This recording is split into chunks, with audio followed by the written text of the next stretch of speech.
Hello friends. आज की class में हम महत्वपूर्ण आर्थिक शब्दावली के बारे में पढ़ेंगे। फर्स्ट है अर्थमिति, इकोनोमेट्रिक, अर्थशास्त्र के अध्ययन। ठीक है, अर्थशास्त्र के अध्ययन का वह क्षेत्र जिसमें आर्थिक सिद्धांतों का अध्ययन गणित, सांख्यिकी, तकनीकों द्वारा किया जाता है। ठीक है, वो क्या है? अर्थमिति कहलाता है। ये इम्पोर्टेंट है। विमुद्रीकरण, विमुद्रीकरण, ठीक है, जब काला धन बढ़ जाता है और अर्थव्यवस्था के लिए खतरा बन जाता है तो इसे दूर करने के लिए क्या है? विमुद्रीकरण की विधि अपनाई जाती है। इसके अंतर्गत जो सरकार है ना, सरकार क्या करती है? पुरानी जो मुद्रा है उसको समाप्त कर देती है। जैसे कि अब इस सरकार में नोटबंदी हुई थी तो पुरानी जो मुद्रा है उसको क्या है? समाप्त कर देती है और नई मुद्रा को चालू कर देती है। जिससे क्या है, जिसके भी पास काला धन होता है वो क्या है? वह उसके बदले में नई मुद्रा लेने का साहस करता है। नई मुद्रा लेने, जिस काला धन है वो अपनी पूंजी से मतलब शो नहीं करेगा। ठीक है, तो क्या है, नई मुद्रा लेने का साहस नहीं जुटा पाते और काला धन स्वयं ही क्या हो जाता है? नष्ट हो जाता है। आरक्षित मुद्रा, नेक्स्ट पॉइंट क्या है? आरक्षित,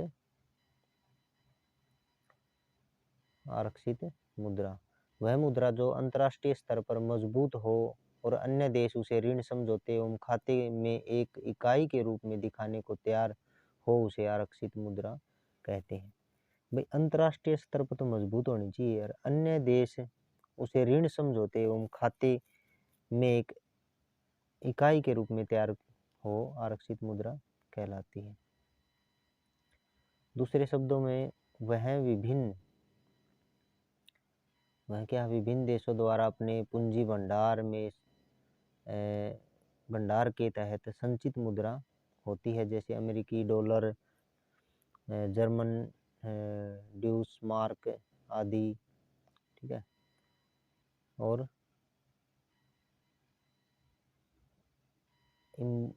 इम्बार्गो, जब किसी राष्ट्र की सरकार द्वारा विदेशी जहाज़ों के आवागमन तथा किसी वस्तु विशेष के आयात निर्यात पर प्रतिबंध लगा दिया जाता है तो उस प्रतिबंध को क्या है? इमाग्रो कहा जाता है। ठीक है, नेक्स्ट है उसके बाद एग्रोनॉमिक्स। एग्रोनॉमिक्स क्या है? यह किसी श्रमिक की कार्य अक्षमता एवं उसके द्वारा किए जाने वाले वास्तविक कार्य के मध्य संबंध का अध्ययन करने वाला विषय है। मतलब क्या है? एक श्रमिक की कार्य अक्षमता है एवं उसके द्वारा किए जाने वाले वास्तविक कार्य, भाई इतने कार्य करने की अक्षमता है इसकी, और जो वास्तविक में कार्य करे उसके बीच में जो संबंध है ना, उसका अध्ययन करने वाला विषय क्या है? एग्रोनॉमिक्स कहलाता है। ठीक है, इस अध्ययन का उद्देश्य कार्य क्षमता में वृद्धि करना है। एंजिल का नियम, लॉ ऑफ एंजल। ठीक है, एंजिल का नियम क्या कहता है? इस नियम के अनुसार कम आय वाले उपभोक्ता अपनी आय का अधिक भाग भोजन आदि में व्यय कर देते हैं। आय में जैसे जैसे वृद्धि होती है कुल आय क्या है? कुल आय का कम भाग भोजन पर व्यय होता है। ठीक है, उसके बाद क्या है भाई? क्रिशिल। क्रिशिल क्या है? यह ऋण दर निर्धारित करने वाला देश का पहला अभिकरण है जिसने अपना कार्य जनवरी 1998 से प्रारंभ किया। ठीक है, यह भारतीय जो कंपनियां हैं उनकी ऋण वचनबद्धताओं की दरें निर्धारित करता है। और कार्टेल, ठीक है, कार्टेल क्या है?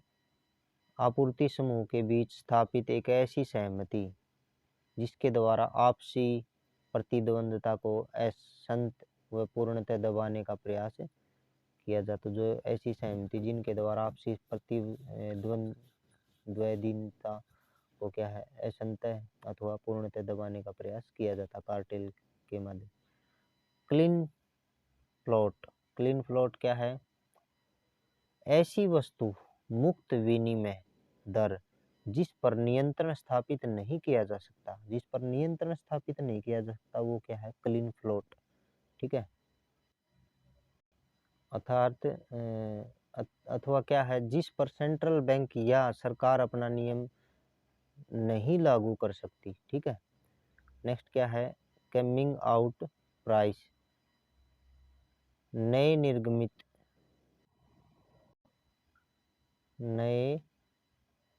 निर्गमित शेयरों के मूल्य को कमिंग आउट प्राइस कहा जाता है। ठीक है, कोमोडिटी मनी। ठीक है, कोमोडिटी में क्या आते हैं? कॉटन है, सिल्वर है, ठीक है, और गोल्ड है, ये सभी क्या है? कोमोडिटी में आते हैं। ऐसी परिसंपत्तियां जो मुद्रा के रूप में व्यक्त हो सकती है अथवा बेची जा सकती है, जैसे कि सोना। ठीक है, उसके बाद है खुली मुद्रास्फीति, ओपन इन्फ्लेशन। ठीक है, इसमें क्या है? जब अर्थव्यवस्था में कीमत वृद्धि पर कोई नियंत्रण नहीं होता, भाई मूल्य की बढ़ोतरी पर कोई भी नियंत्रण नहीं होता, तो अथवा क्या होता है, कीमतें नियंत्रित रूप से में बढ़ती जाती है, तो इसे खुली मुद्रास्फीति कहते हैं। जब कीमतों पर कोई लगाम नहीं होती, कोई नियंत्रण नहीं होता उनकी कीमतों में, तो उसे क्या है? मुद्रा की स्फीति, खुली मुद्रास्फीति कहते हैं। खुले द्वार की नीति, ओपन डोर पॉलिसी। इस नीति के तहत एक देश अन्य देश के साथ समानता के आधार पर व्यवहार कर सकता है। इसमें कोई आयात निर्यात नहीं लगाया जाता। ठीक है, उसके बाद है गॉडगिल फार्मूला। केंद्र से राज्यों को योजनाबद्ध सहायता देने के लिए प्रोफेसर गॉडविल ने 1969 में एक आधार बनाया, जिसे गॉडविल फार्मूला कहा जाता है। इसके तहत धनी राज्यों की अपेक्षा या उनकी कीमत पर पिछड़े राज्यों को प्राथमिकता देने की बात कही गई है। इसके अनुसार योजनाबद्ध सहायता का 30% अनुदान के रूप में तथा 70% ऋण के रूप में दिया जाना चाहिए। गुणक मल्टीप्लाइजर, निवेश में की गई वृद्धि उपभोग प्रवृत्ति के माध्यम से आय में बहुगुणा वृद्धि करता है। निवेश की आय की वृद्धि के बीच के इस संबंध को केन्स गुणज के रूप में परिभाषित किया जाता है। ठीक है, गुणज उपभोग प्रवृत्ति दी हुई होने पर कुल रोजगार, आय तथा निवेश की दर के बीच संबंध स्थापित करता है। इसका फॉर्मूला क्या है? K=1/1 - MPC। ठीक है, जहाँ K गुणक है तथा MPC सीमांत उपभोग प्रवृत्ति को दर्शाता है। ठीक है भाई, उसके बाद नेक्स्ट क्या है? घर्षणात्मक बेरोजगारी। तकनीकी विकास के कारण कार्यरत श्रमिक अल्पकाल के लिए बेरोजगार हो जाते हैं, क्योंकि उत्पादन के नए तरीकों को व्यवहार में लाने में वे असमर्थ होते हैं। इस तरह की बेरोजगारी सामान्यतः विकसित अर्थव्यवस्था में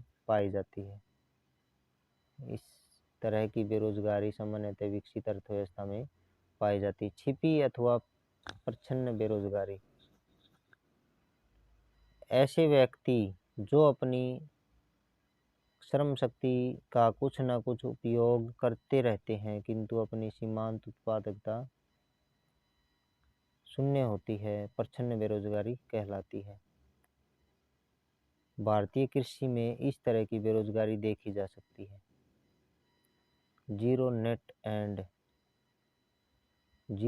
एंड जब कोई देश पूर्ण रूप से आत्मनिर्भर बन जाता है तो उसे किसी प्रकार की विदेशी सहायता की जरूरत नहीं पड़ती।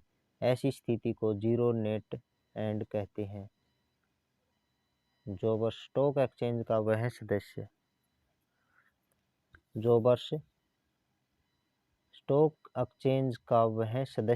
जो अपने लाभ के लिए प्रतिभूतियों के लेन देन में संलिप्त रहता है, जोबर्स कहलाता है।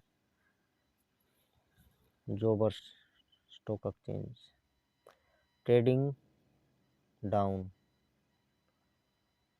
डाउन किसी परिसंपत्ति को एक विशेष मूल्य पर बेचना और पुनः वैसी ही दूसरी परिसंपत्ति को उससे कम मूल्य पर खरीद लेने की प्रक्रिया को ट्रेडिंग डाउन कहा जाता है। दाबित मुद्रास्फीति, इसमें क्या है, सरकार द्वारा कीमत नियंत्रण तथा डंपिंग के माध्यम से अथवा कुल मांग में कमी करके कीमतों पर नियंत्रण लाने से दाबित मुद्रास्फीति को बल मिलता है।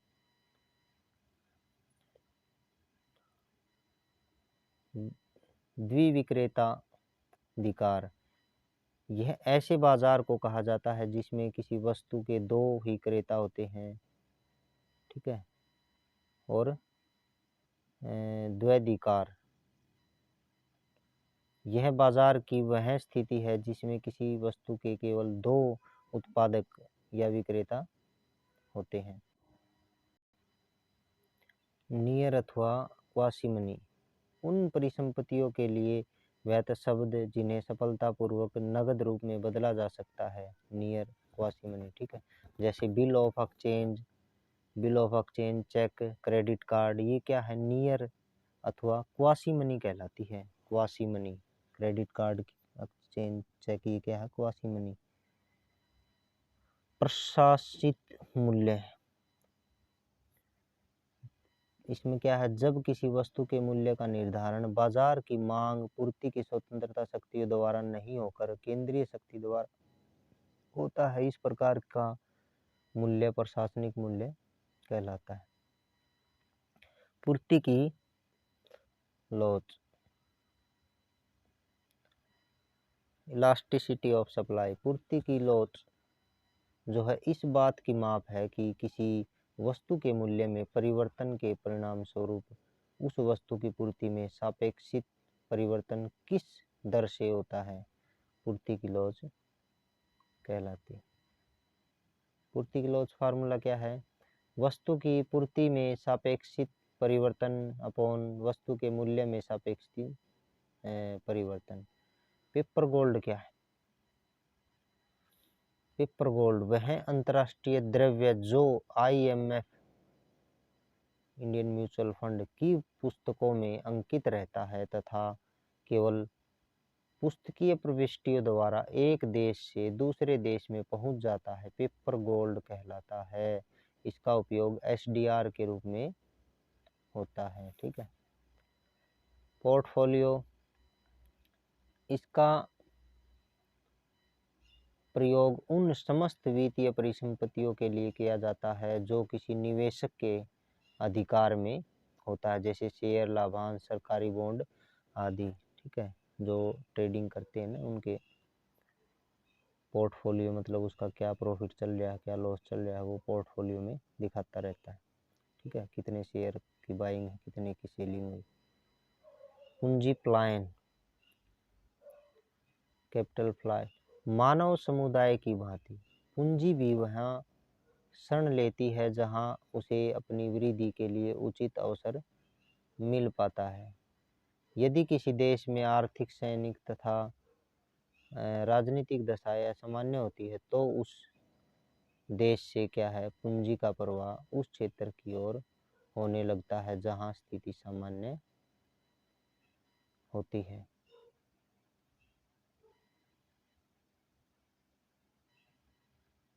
इसी को पूंजी पलायन कहा जाता है।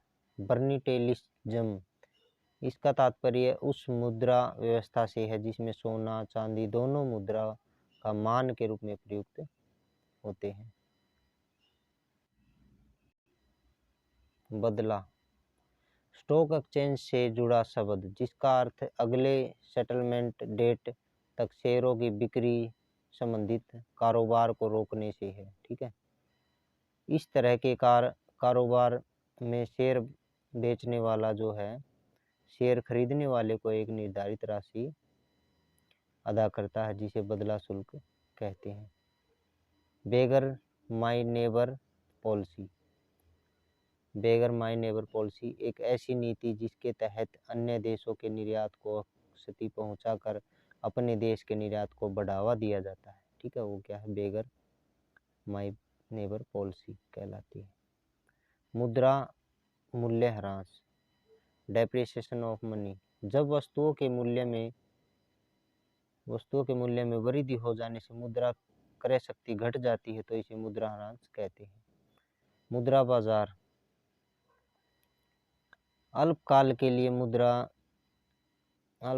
लिए मुद्रा उपलब्ध कराने वाले बाजार को मुद्रा का बाजार कहा जाता है। यह ऋण व्यवस्था से संबंधित अवधारणा है जो उन समस्त व्यक्तियों एवं वित्तीय संस्थाओं को सम्मिलित करती है जो अल्पकालीन ऋण उपलब्ध कराते हैं। मर्चेंट पूंजी, मर्चेंट पूंजी का वह भाग जो वस्तुओं के क्रय विक्रय में लगा होता है और उसका वास्तविक उत्पादन प्रक्रिया में कोई योगदान नहीं होता है, मर्चेंट कैपिटल कहलाता है। मंदी, रिसेशन, वह आर्थिक स्थिति जब किसी वस्तु का उत्पादन उसकी मांग से अधिक हो, मांग कम हो उत्पादन ज़्यादा हो तो क्या है, रिसेशन कहलाता है, मंदी कहलाता है। मांग की कमी में loss, price elasticity of demand, किसी वस्तु की मांग के मूल्य परिवर्तन के प्रति संवेदनशीलता की माप अर्थात मांग की कीमत लॉस कहलाता है। किसी वस्तु की मांग में सापेक्षिक परिवर्तन बटे में उस वस्तु के मूल्य में सापेक्षिक परिवर्तन, मांग की आड़ी लॉस क्या है, किसी वस्तु के मूल्य में सापेक्षिक परिवर्तन के परिणाम स्वरूप किसी अन्य वस्तु की मांग में सापेक्षिक परिवर्तन जिस दर से होता है उसे मांग की आड़ी लॉस कहते हैं।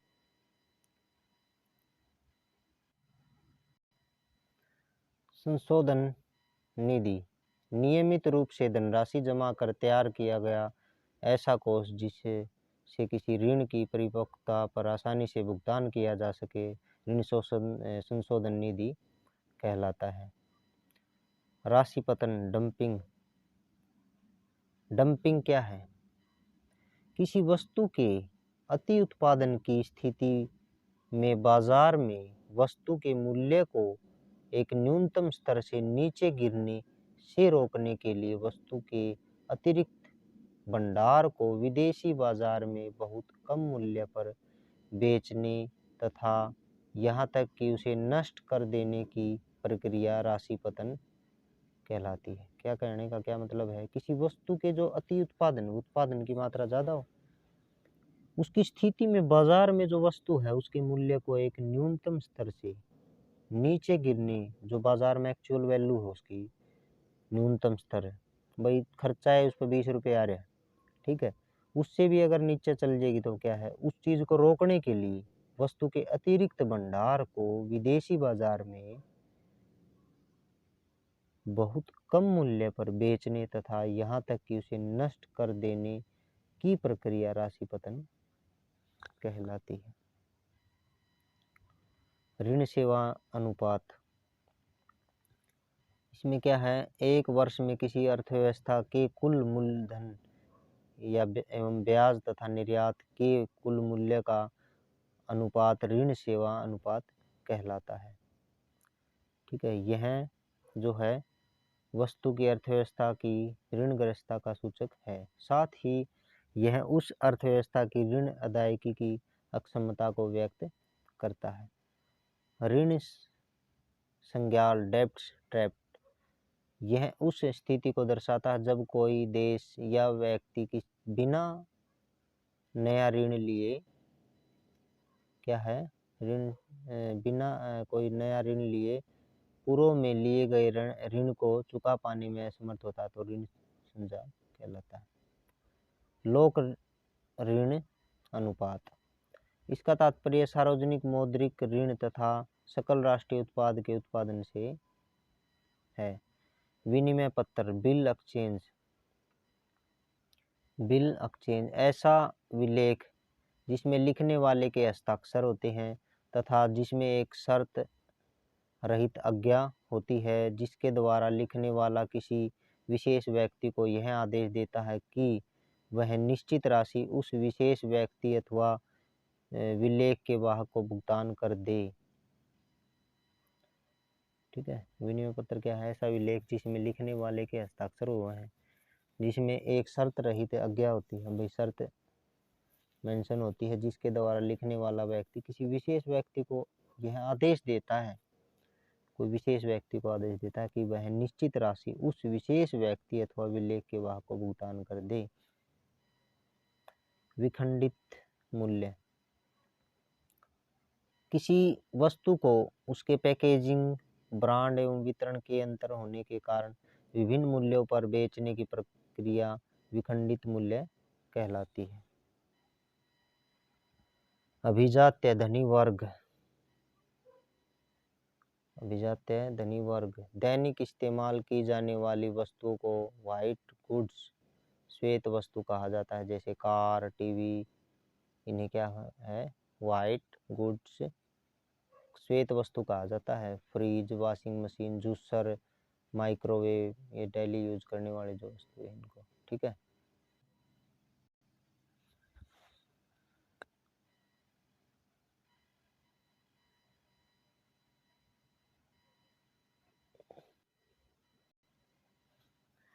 तो वेज फ्रिज द्वारा जब किसी वस्तु का विशेष स्तर पर पहुंचकर श्रमिकों की मजदूरी में वृद्धि करना समाप्त कर दिया जाए तो उस स्थिति को वेज फ्रीज कहा जाता है। ठीक है,